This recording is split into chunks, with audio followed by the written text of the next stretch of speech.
Hello there, ladies and gentlemen.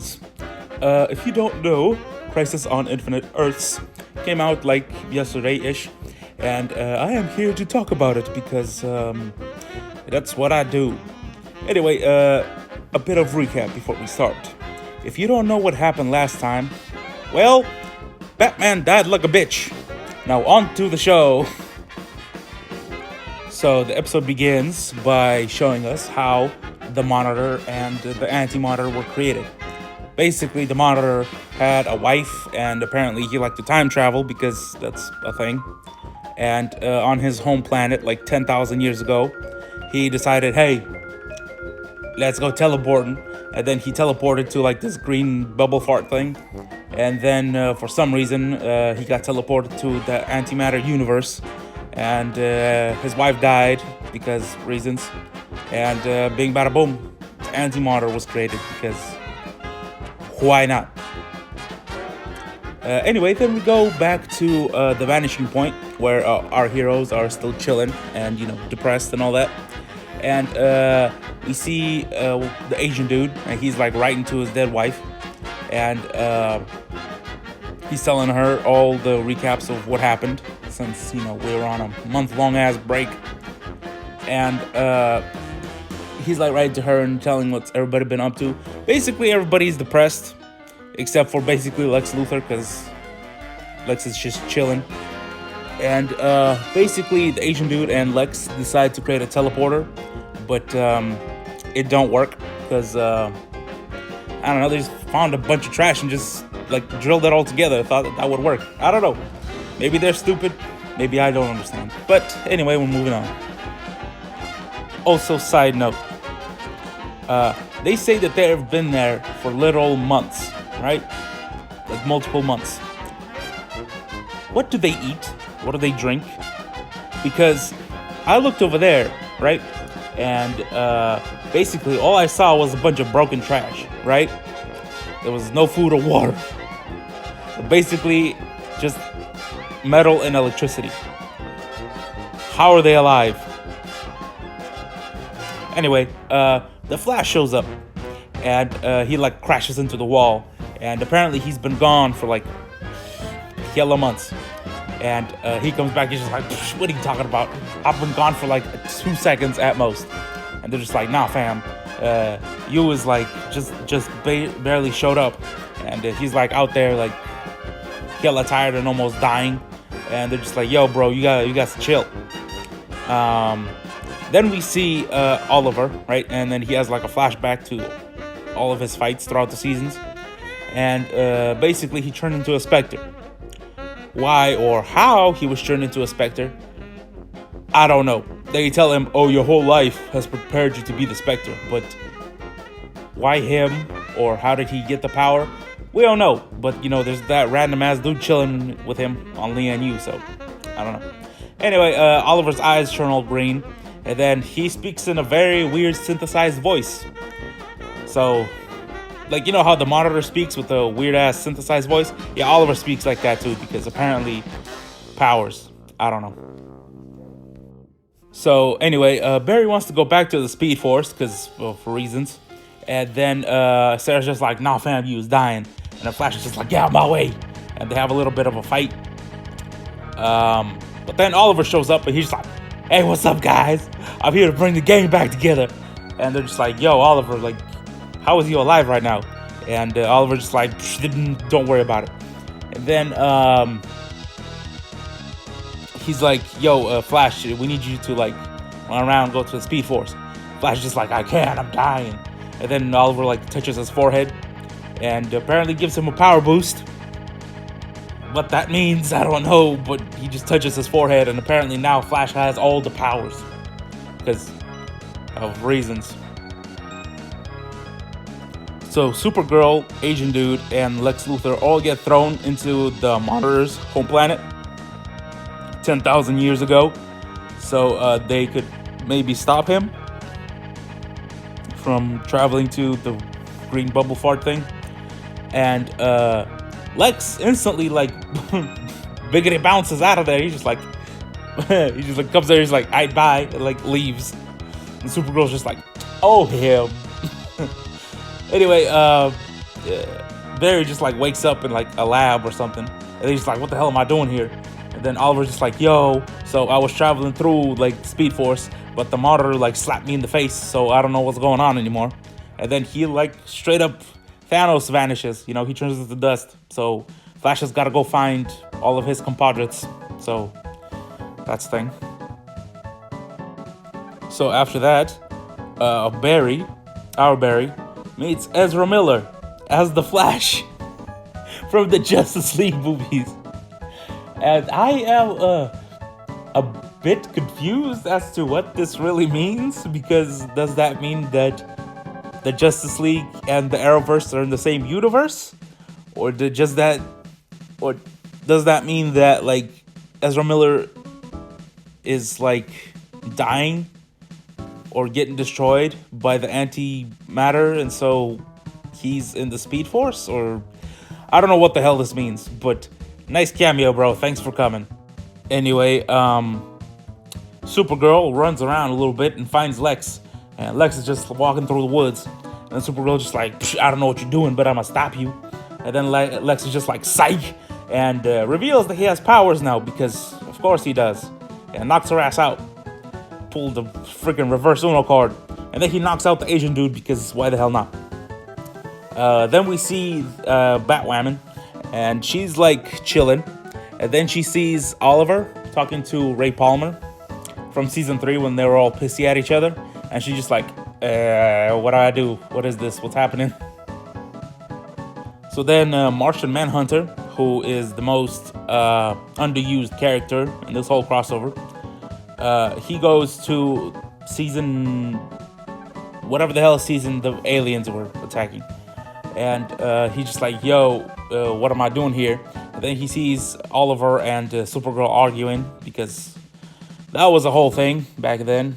And it was dumb then, and it's dumb now. So, yay. So the Asian dude is like insecure about his position on the team, because he's just a regular ass dude. He doesn't have any powers, and he's not really that smart, I guess. And Supergirl is just like, don't worry about a fam. You're here for a reason, whatever that reason might be. Even though in the end, I mean, honestly, they could have done without him, now that I look back. Why was he so special? I don't understand. He didn't even do anything. Whatever.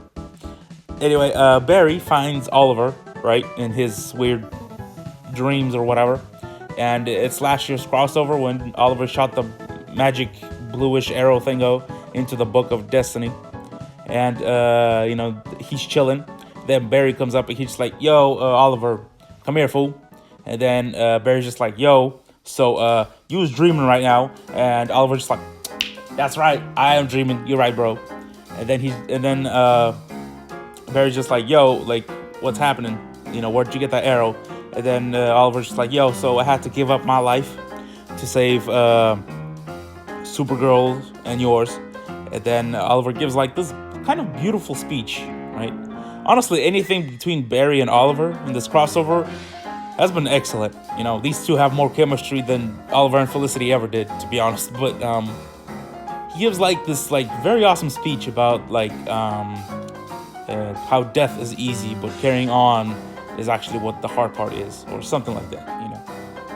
Very emotional, very nice. I was actually surprised by this. Good on you guys. So Barry finds Sarah right after he ran away from Oliver, and she is dead. Let me explain. This was fun. Arrow season 3.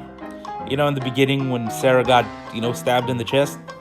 Yeah, this is her. And then Diggle and Laurel are there and mourning.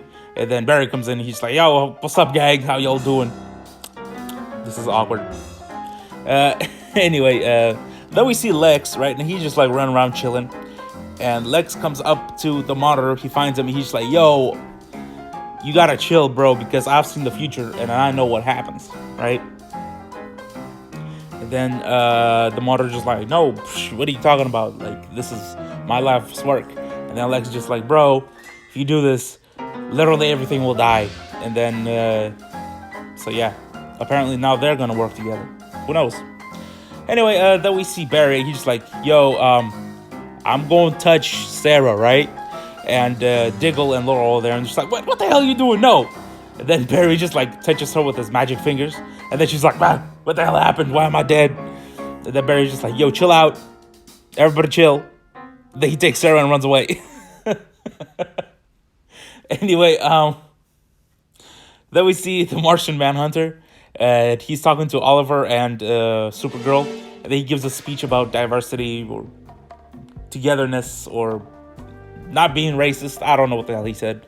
And basically, Barry takes his ass and whisks him away too. So, Batwoman, right? She's talking to Oliver and his season 3 self, right? And then she says something, and then she's whisked away too by the Flash. Then we see Supergirl, right?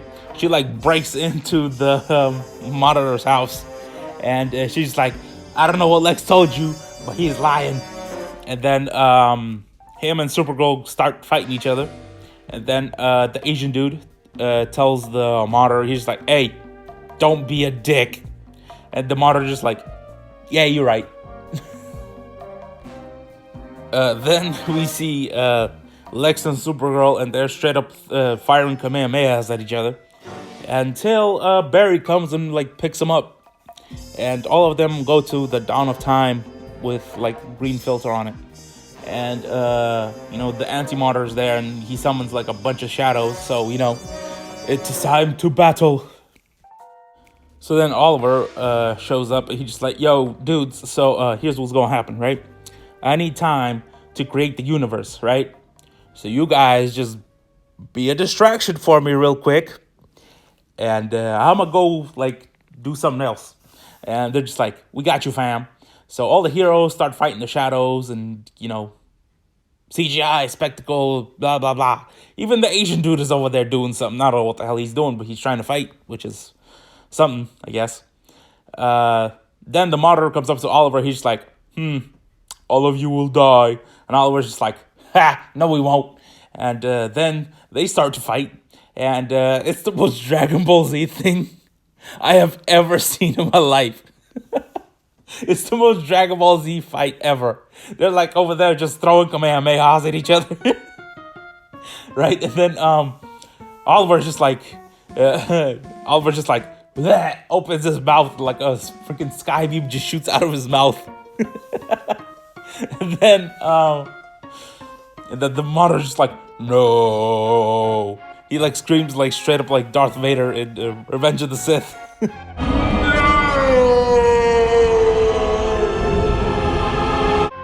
And then basically big ass explosion, and then Oliver dies, right? Well, not yet, but the Anti-Monitor is gone, and so are his shadow thing goes. So Oliver's just down there just taking a nap. And then Barry and Sarah come up, and Oliver's just like, yo, so I'm gonna die, right? But you guys have to carry on like my legacy, protect my family, and thanks for everything. I'm a biggity bounce. And then he goes bleh and dies. So that was episode 4 of the crossover, and in my opinion, probably the best episode. There was kind of a lot of filler in it, to be honest, that maybe shouldn't have been there. But mostly I think it was solid. Mostly it was probably the best out of all of them. I would have liked to see them fight a bit more because the final battle was kind of short. I did like the Dragon Ball Z fight though, I'm not gonna lie. That was actually pretty cool. But I don't know, I thought it was pretty solid. I thought it was pretty okay. It just show up. I lamented last time about how Oliver wasn't in the crossover very much, and this is his last appearance, and he appears a lot, to be fair. But I don't know. We'll see. I'll conclude my final thoughts on the final episode. But for now, thank you for watching, and go watch the next video. Thank you. Bye.